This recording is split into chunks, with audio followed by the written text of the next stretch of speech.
वालिदैन का नाम जबान पर आते ही या लफ्ज जबान पर आते ही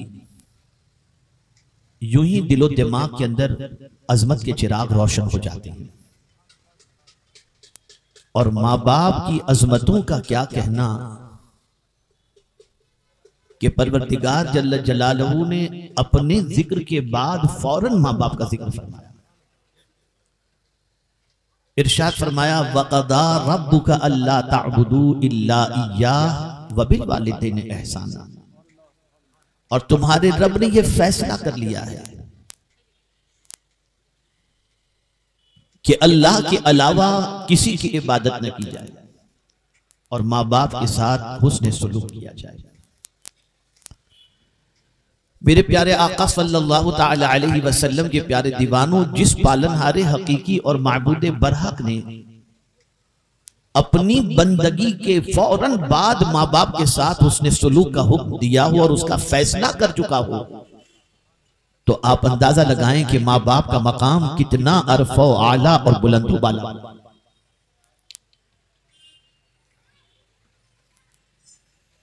दुनिया ने बहुत ठोकर खाई और दुनिया इस हद तक रस्म और रिवाज की आदी बन चुकी कि अब तकरीबन दुनिया ने जिस चीज को मजबूती से थामे रखा है वो फरा को थाम के रखा है, शाख को थाम के रखा है और जड़ से उसका रिश्ता कमजोर होता जा रहा है। असल जो है उससे उसका रिश्ता कमजोर हो चुका। मिसाल के तौर पर हमने अपनी जिंदगी में रुसूमात को इतना पकड़ लिया और नफिल पर इतना तवज्जो दे चुके कि फर्ज से हम गाफिल हो गए और असल से हमारा ताल्लुक कमजोर हो गया। और थोड़ा सा आगे बढ़ करके अर्ज करूं तो अपने बनाए हुए रिश्ते का एहतराम तो इंसान करने लगा, कुदरत के बनाए हुए रिश्ते का एहतराम छोड़ दिया। उसको मैं मिसाल के जरिए समझाऊं तो बात अच्छी तरह समझ में आ जाएगी। हमने किसी को अपना दोस्त बनाया तो उस दोस्त के माँ बाप का हम जितना ख्याल करते हैं अपने माँ बाप का इतना ख्याल नहीं करते। दोस्त तुमने बनाया और उसके माँ बाप से रिश्ता तुम्हारा बनाया हुआ है, लेकिन तुम्हारे माँ बाप के साथ रिश्ता तो रब्बे कदीर ने बनाया है। और मेरे प्यारे आका सल्लल्लाहु ताला अलैहि वसल्लम के प्यारे दीवानों, इस उम्मत की सबसे बड़ी कमनसीबी यह है कि इस उम्मत ने माँ बाप को जो मकाम देना चाहिए था वो मकाम नहीं दिया, इल्ला माशाअल्लाह। और अगर मैं ये कहूं तो गलत ना होगा, पूरी दुनिया मिलकर के आपके लिए बद्दुआ करे और आपके वालिदैन आपके लिए दुआ करें तो किसी की बद्दुआ का असर आप पर नहीं होगा। और अगर पूरी दुनिया मिलकर आपके लिए दुआ करे और आपके वालिदैन आपके लिए बद्दुआ करे तो किसी की दुआ का असर आपकी जिंदगी में नहीं होगा। जिस किसी को जो मिला है वो माँ बाप की खिदमत और उनकी दुआओं से मिला है। ये तो सच है अपनी जगह पर कि रसूल आजम सल्लल्लाहु अलैहि वसल्लम ने फरमाया अल जन्नतु तहत अक़दामिल उम्महात, कि जन्नत माओं के कदमों के नीचे है। तो ये तो अपनी जगह पर है कि मां के कदम के नीचे जन्नत है, लेकिन थोड़ा सा आगे और भी सुन लो, मां बाप की खिदमत के अंदर अल्लाह ने विलायत भी छुपा के रखी है। विलायत भी छुपा के रखी। आइए मैं आपको समझाऊं। सुल्तानुल मशाइख हजरत बायजीद बुस्तामी रहमतुल्लाह ताला अलैह बहुत छोटे थे, बिल्कुल नन्हे से थे, और उस बचपने के अंदर मां ने एक मदरसे के अंदर अपने बच्चे को दाखिला दिलवा दिया और हजरत बायजीद बुस्तामी रहमतुल्लाह ताला अलैह मदरसे में पढ़ने के लिए तशरीफ ले गए। आजकल तो कुरान जो पढ़ाया जाता है बस पढ़ा दिया गया, पूरी जिंदगी पढ़कर बिस्मिल्लाह शरीफ का तर्जमा भी आज तक नहीं समझ सके। और उस जमाने में जब कुरान पढ़ाया जाता तो बच्चे कुरान पढ़ते ही नहीं थे, कुरान समझते भी थे। बायजीद बुस्तामी अलैहिर्रहमा मामूल के मुताबिक मदरसे में गए, छोटे से थे, और उस्ताद पढ़ा रहे थे, बायजीद बुस्तामी अलैहि रहमा कुरान शरीफ पढ़ रहे थे।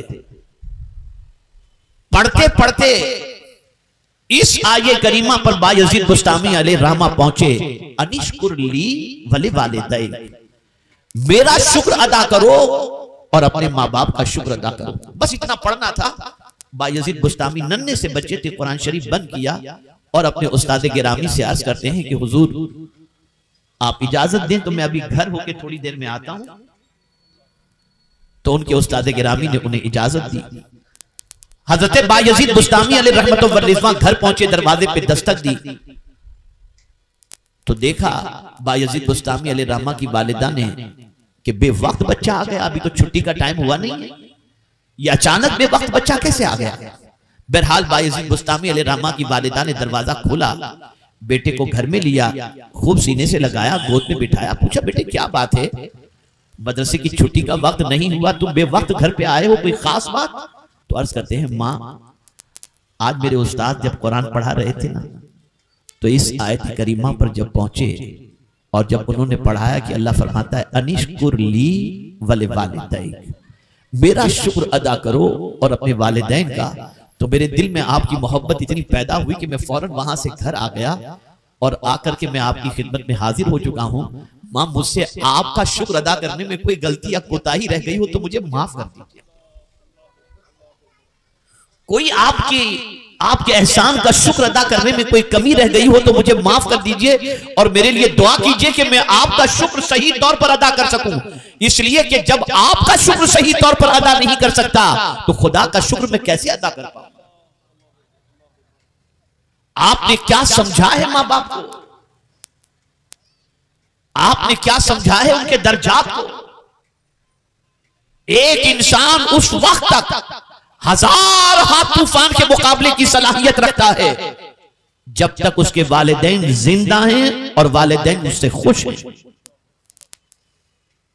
और वालिदैन के इंतकाल के बाद उस बंदे की जिंदगी के अंदर एक ऐसा सहारा टूट जाता है जिस सहारे के बलबूते पर वो हर मैदान के अंदर फतह हासिल कर लेता था।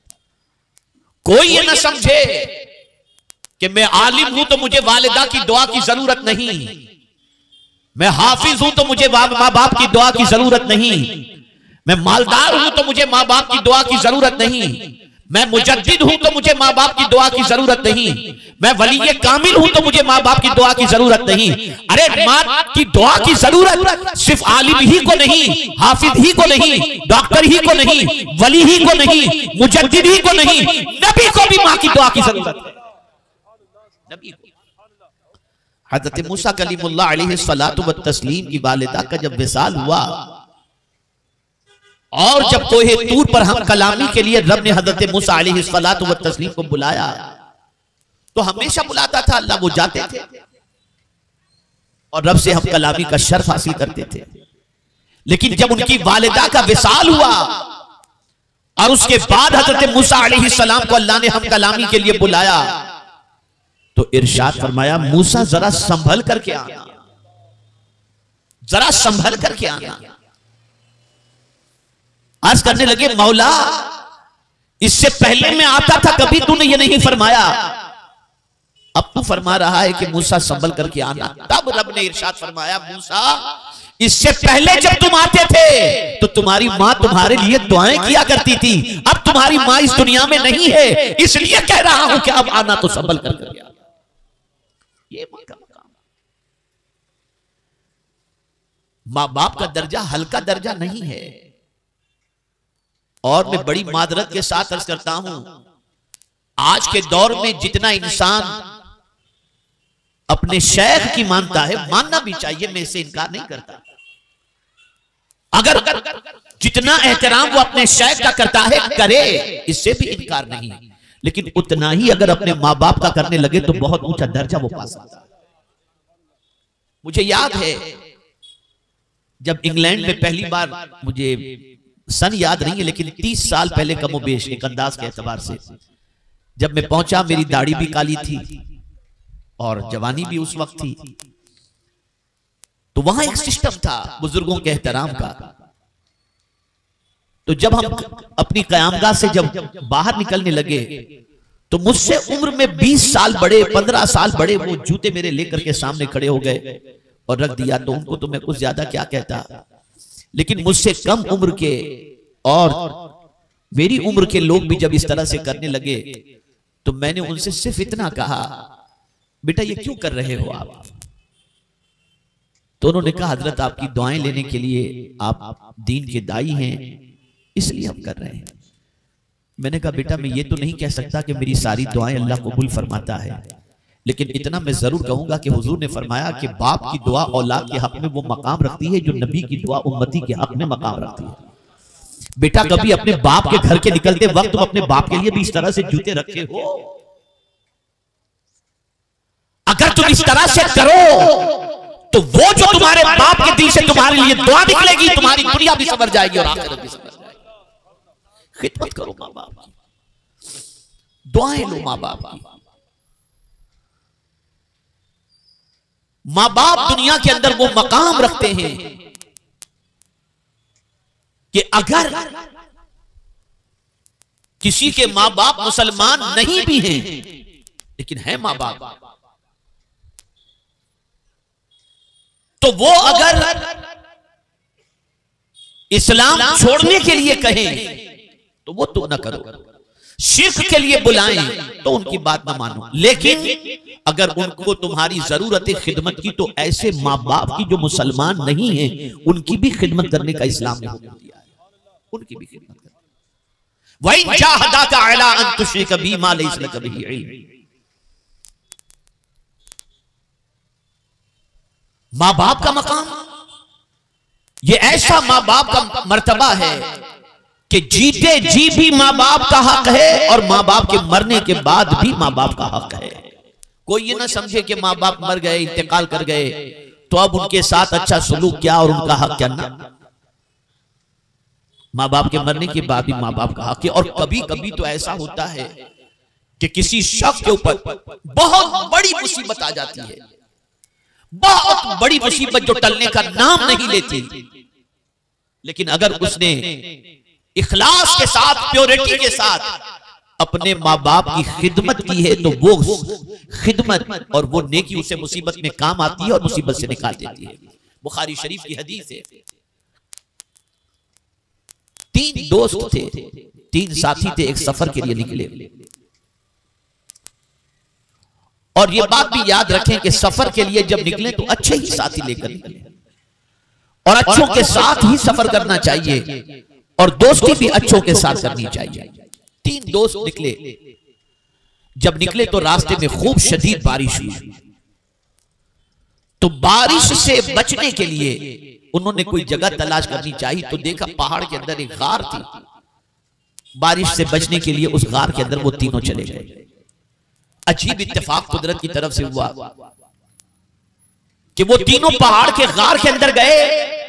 अचानक पहाड़ से एक पत्थर टूटकर उस गार के दहाने पर आया और गार बंद हो गई। अब ये तीनों के तीनों अंदर फंस गए। इतनी ताकत न थी कि पहाड़ के उस बड़े पत्थर को उधर से निकाल सकें। अब हवा बंद, रोशनी बंद, ऐसा लग रहा था कि तीनों जिंदा जमीन के जिंदा दरगोर हो चुके हों और अब शायद वहां पर इन तीनों की कब्र ही बने। तीनों ने आपस में सोचा कि इस मुसीबत से निकलने का क्या रास्ता है, क्या किया जाए। ये बुखारी शरीफ की हदीस है। तो तीनों ने ये तय किया कि अगर हम में से किसी ने कोई काम सिर्फ अल्लाह को राजी करने के लिए किया हो तो जरा उसके वसीले से हम तीनों बारी बारी दुआ करते हैं अल्लाह की बारगाह में। अब सुनिए, पहले ने जो दुआ की वो सुनिए। पहला शख्स जिसने अल्लाह की बारगाह में इस मुसीबत से निकलने के लिए दुआ की तो उसने किस चीज को बतौर वसीला पेश किया? वो नौजवान हाथ उठाकर दुआ करता है, अल्लाह तू अच्छी तरह जानता है कि मैं अपने माँ बाप से कितनी मोहब्बत करता था। मैं सुबह घर से निकलता, शाम को घर पर पहुंचता और फिर आने के बाद बकरी का दूध दोहता और दोहने के बाद मेरी बीवी भी भूखी होती, मेरे बच्चे भी भूखे होते और मेरे माँ बाप भी भूखे होते। लेकिन सबसे पहले मेरी आदत थी कि मैं अपने माँ बाप को दूध पिलाता, उसके बाद बीवी बच्चों को दूध पिलाता। कभी माँ बाप पर मैंने बीवी बच्चों को फौकियत नहीं दी। लेकिन मौला तू जानता है कि एक मर्तबा मैं सुबह से गया, आने में मुझे रात को ताखीर हो गई, मेरे माँ बाप भूखे सो गए। लेकिन मैं घर पर आने के बाद मुझे भी शदीद भूख लगी थी, मेरे बीवी बच्चे भी भूखे थे। मैं बकरी का दूध दोने के बाद अपने माँ बाप के कमरे में पहुंचा तो वो दोनों सो चुके थे, लेकिन मैंने अपने बीवी बच्चों को पहले दूध नहीं पिलाया। अपने माँ बाप के पीने से पहले मैं दूध लेकर के वहीं पर खड़ा रहा कि मेरे माँ बाप की आंख खुले और मैं उनको दूध पेश कर दूं, उसके बाद ही मैं अपने बीवी बच्चों को दूध पिलाऊंगा। ऐ मेरे करीम, ये काम सिर्फ मैं तुझे खुश करने के लिए कर रहा था। अगर मेरा ये काम तुझे पसंद आ गया हो तो मेरे माँ बाप की खिदमत के एवज के अंदर मेरी मुसीबत को दूर करवा दे। अभी दुआ मुकम्मल हुई कि एक हवा का तेज झोंका आया और पत्थर थोड़ा सा अपनी जगह से सरक गया। अब रोशनी भी आ रही है, हवा भी आ रही है। दूसरे दिन दुआ की, ए अल्लाह, मेरी चचाजाद जो थी, चचा की लड़की, मेरे दिल में उसके लिए बड़ी जगह थी, बड़ी मोहब्बत थी। मैं उसे पाने की कोशिश में था कि अचानक एक मर्तबा उसे 100 दिरहम की जरूरत पेश आई और वो मेरे पास 100 दिरहम का तकाजा करने के लिए आई कि मुझे 100 दिरहम की जरूरत है। तो मैंने उसे 100 दिरहम देने से पहले कहा कि तू भी मेरी ख्वाहिश पूरी कर देना। उससे जरूरत थी, उसने 100 दिरहम ली और चली गई। कहा ठीक है। और जाने के बाद फिर वो अपनी जरूरत पूरी करके मेरे पास आई। और जब मैंने बुराई का इरादा किया उस लड़की के साथ, तो उस लड़की ने फौरन मुझसे कहा, इत्तक़िल्लाह, अल्लाह से डर। बस उसके कहने पर मैं गुनाह से रुक गया और सिर्फ तेरी खुशी की खातिर मैं इस गुनाह से रुका था। मौला, अगर ये मेरी नेकी तुझे पसंद आ गई हो और तूने कबूल कर ली हो तो मुसीबत को दूर फरमा। एक तेज हवा का झोंका आया और पत्थर फिर और ज्यादा सरक गया। अब तीसरे शख्स की बारी। तीसरे शख्स ने अल्लाह की बारगाह में दुआ के लिए हाथ उठाया। उसके मौला, मेरे पास एक शख्स काम करता था। एक बार दिन भर उसने मेरे यहां मजदूरी की, लेकिन मुझसे मजदूरी लिए बगैर वो चला गया। मैं उसकी काफी तलाश करता रहा, वो मुझे न मिला। तो मैंने उसकी मजदूरी की रकम से एक गाय खरीदी और उसकी मैंने परवरिश की। फिर उस गाय के बच्चे होने लगे, फिर बच्चे बढ़ने लगे, फिर गाय बढ़ती गई, बढ़ती गई, बढ़ती गई। फिर मैंने एक चरवाहा रखा जो इन गायों को चराता रहता था। और ये मैंने उसी के मजदूरी की रकम से सब कुछ किया था। कई सालों के बाद, कई अरसे के बाद वो शख्स आता है और आकर के उसने मुझसे कहा कि मेरी एक दिन की मजदूरी तुम्हारे पास बाकी है और मुझे बहुत जरूरत है, मैं लेने के लिए हाजिर आया हूं, तुम्हें मालूम है ना। तो मैंने उससे कहा था, हाँ तेरी मजदूरी की रकम तो मेरे पास थी और है और यकीनन मुझे देना है। देखिए जो गाय नजर आ रही है ना सारी की सारी, वो तेरी है, तू ले जा। का मजाक तो नहीं कर रहे हो मुझसे? एक दिन की मजदूरी में इतनी गाय? कहा हाँ, तेरे पैसे से मैंने गाय खरीदी और उसके बाद उस गाय की परवरिश की, जिससे इतने बच्चे पैदा हुए, जिससे इसको मैंने पाला और आज ये इतनी ज्यादा तादाद के अंदर ये गाय मौजूद हैं। और सुन, ये चरवाहा भी तेरा ही है, तू सबको साथ में लेकर के जा। उसके दिल से दुआ निकली और वो इतना खुश हुआ कि उसकी दुआ से अल्लाह ने उस ताजिर को विलायत और उसकी दुआ की वजह से अल्लाह अज़्ज़ व जल्ल ने गार से पूरे पत्थर को हटा दिया। अब ये तीनों सेफ हो गए और तीनों जिंदा रह गए। बुखारी शरीफ की हदीस है। आज मजदूर को चप्पल घिसाते घिसाते थक जाते हैं। मुलाजिम को मुलाजिमत के पैसे देने से आदमी ये समझता है जैसे उस पर कोई एहसान कर रहा। हुजूर फरमाते हैं सल्लल्लाहु अलैहि वसल्लम, मजदूर के पसीने के खुश्क होने से पहले उसकी मजदूरी अदा कर दिया करो। आप क्या समझते हो ये मजदूर का मकाम क्या है? आप क्या समझते हो ये मुलाजिम का मकाम क्या है? अर्ज ये कर रहा था, एक शख्स अगर अपने माँ बाप की खिदमत का इतना ख्याल करे तो माँ बाप की खिदमत के एवज के अंदर अल्लाह मुसीबतों को टाल दिया करता है, दूर कर दिया करता है।